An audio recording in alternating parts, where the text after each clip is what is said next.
Media bisa bandingkan aja dengan yang kejadian sekarang ini. Ya, memang kemarin kelihatannya mencekam ya. Kepala Badan Nasional Penanggulangan Bencana (BNPB), Letjen TNI Suharyanto, memohon maaf atas kesalahannya dalam memandang dampak banjir Sumatera. Nah, Tapsel ini saya surprise begitu ya. Saya tidak mengira sebesar ini.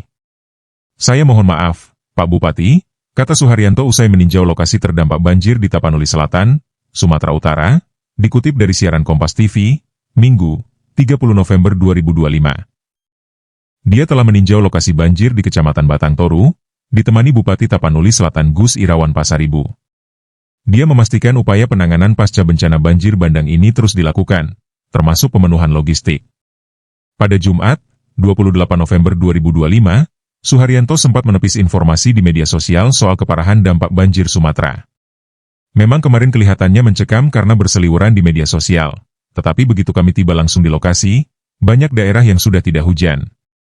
Yang paling serius memang Tapanuli Tengah, tetapi wilayah lain relatif membaik, kata Suharyanto dalam konferensi pers saat itu. Dia menyebut daerah Tapanuli Tengah sebagai daerah yang paling parah terdampak banjir. Menurutnya, banjir dan longsor di Sumatera Utara, Sumatera Barat, dan Aceh masih berada pada tingkat daerah provinsi, tidak perlu ditetapkan berstatus bencana nasional. Suharyanto menegaskan bantuan pusat tetap besar-besaran lewat BNPB, TNI, Polri, serta kementerian dan lembaga terkait. Para pengungsi di Tapanuli Tengah, kita sampaikan bahwa di Tapanuli Tengah di masing-masing kelompok pengungsi itu diatur. Kalau tidak nanti berebut itu mendekati ke tempat Starlink itu untuk mendapatkan sinyal. Kan dengan kalau jauh nggak bisa, tapi kalau radiusnya kira-kira 100 meter persegi gitu baru dapat gitu. Nah ini juga kita antisipasi, sehingga tentu saja jumlahnya harus banyak ya. Kalau masyarakatnya misalnya di situ pengungsi dalam satu titik 1000, ya nggak bisa dipasang satu, paling nggak 5 atau 10, sehingga setiap titik ada 100 orang gitu.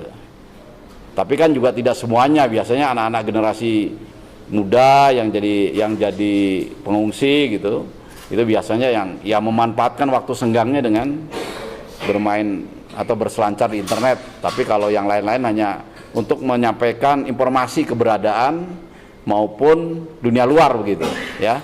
Karena kita zaman sekarang kan mungkin kalau tidak nonton televisi baik-baik saja gitu, tapi kalau tidak bisa berhubungan dengan handphone biasanya jadi masalah itu orang sekarang itu. Begitu Dek ya. Ya, silakan. Penegasan saja, tadi kan disampaikan setiap Pemda menetapkan masa tanggap darurat begitu ya Pak. Apakah ini masih dalam artian masa tanggap darurat bersifat daerah saja atau akan ada potensi menjadi tanggap darurat nasional? Yang pertama. Lalu yang kedua Pak, kami banyak mendapatkan informasi terkait selanjutnya warga bertanya terkait koreksi kalau salah wilayahnya Tuka kalau tidak salah di Tapanuli Tengah yang saat ini masih belum bisa terisolir Pak. Terpisah itu apa langkahnya ke depan untuk mencapai titik tersebut Pak? Ya ini masih dalam diskusi ya. Diskusi. Ya kita tidak perlu diskusi panjang lebar ya. Yang dimaksud dengan status bencana nasional yang pernah ditetapkan oleh Indonesia itu kan COVID-19 gitu. Sementara bencana-bencana yang sama itu tsunami 2004, hanya 2 itu yang bencana nasional. Sementara setelah itu banyak bencana, gempa Palu, gempa NTB, kemudian gempa Cianjur. Mungkin skala korban, kemudian juga kesulitan akses, ya rekan-rekan media bisa bandingkan aja dengan yang kejadian sekarang ini. Ya, memang kemarin kelihatannya mencekam ya, karena kan berseliweran di media sosial, nggak bisa ketemu tapi begitu sampai ke sini sekarang, begitu rekan media tadi hadir di lokasi kemudian tidak hujan. Nah, coba di Sumatera Utara yang kemarin kelihatannya mencekam kan sekarang yang menjadi hal yang sangat serius tinggal Tapanuli Tengah gitu. Yang lain kan relatif masyarakatnya kita lihatlah ya. Jadi saya tidak perlu menyampaikan pendapat apakah perlu tidaknya bencana nasional atau daerah, tapi sekarang statusnya masih bencana daerah tingkat provinsi ya. Nah, karena tingkat provinsi ya pemerintah pusat lewat BNPB, TNI, Polri dan kementerian lembaga terkait mensupport sekuat tenaga dan semaksimal mungkin. Buktinya bahwa Presiden sendiri membantu besar-besaran Kemudian TNI Polri mengerahkan alutsista besar-besaran. Kami pun mengerahkan segala kekuatan ke sini gitu. Nah, apakah itu mau ditarik lagi? Nah, saya kembalikan kepada rekan-rekan media sekalian. Tapanuli Tengah ini menjadi yang terparah. Yang pertama, jumlah yang meninggal dan yang hilangnya paling banyak. Kemudian akses ke sana juga terbatas ya, masih putus. Nah, itulah yang kita fokuskan ya, fokuskan. Jadi dan itu tidak satu-satu.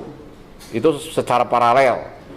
Jalannya dibuka ya. Itu kan kalau lihat dari atas itu sebetulnya ada beberapa titik saja yang putus jembatannya. Hanya tertutup longsor itu, tertutup tanah.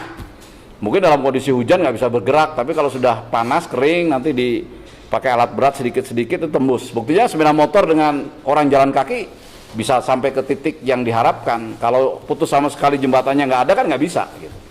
Nah, jadi seiring dengan berjalannya waktu, mudah-mudahan ini bisa semakin baik ya. Tadi kami sudah bisa sampai ke titik yang tersulit. Memang lewat udara, tapi saya sudah menyapa masyarakat dan nanti distribusi logistik ini juga harus bersamaan dengan operasi membuka jalur-jalur yang masih terputus itu. Gitu ya. Pak, mungkin ini Pak, ada perhatian dari masyarakat juga terkait dengan kabar kalau wali kota Sibolga itu dari BNPB atau Pak Kapolda punya update terkait dengan ini. Kabarnya kan masih belum bisa Kalau dari saya ya, kebetulan tadi sudah langsung berkomunikasi dengan Pak Wakil Wali Kota Sibolga. Wali Kota Sibolga. Tadi pada saat berkomunikasi, iya kan masih muda beliaunya. Jadi kelihatannya capek tapi mukanya segar gitu. Jadi menyampaikan, ya udah Pak Wali besok aja kita ketemu. Sekarang Bapak istirahat dulu.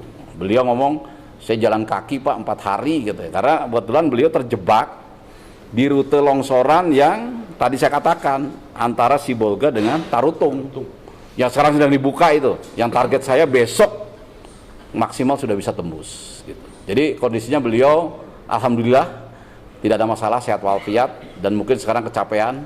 Nanti kalau besok rencana kami ketemu untuk melihat Sibolga ya, kan berita awal tuh Sibolga yang parah, ternyata setelah kita sampai di sini Sibolga justru tidak terlalu parah, justru yang parah Tapanuli Tengah gitu.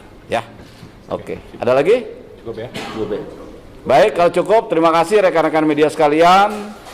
Kami mohon doa dan dukungannya. Kami akan laksanakan konferensi pers di hari-hari berikutnya. Mudah-mudahan dan pasti kondisinya akan lebih baik daripada yang sore ini saya sampaikan. Sekian dan terima kasih. Saya akhiri. Wassalamualaikum warahmatullahi wabarakatuh. Download Tribun X sekarang.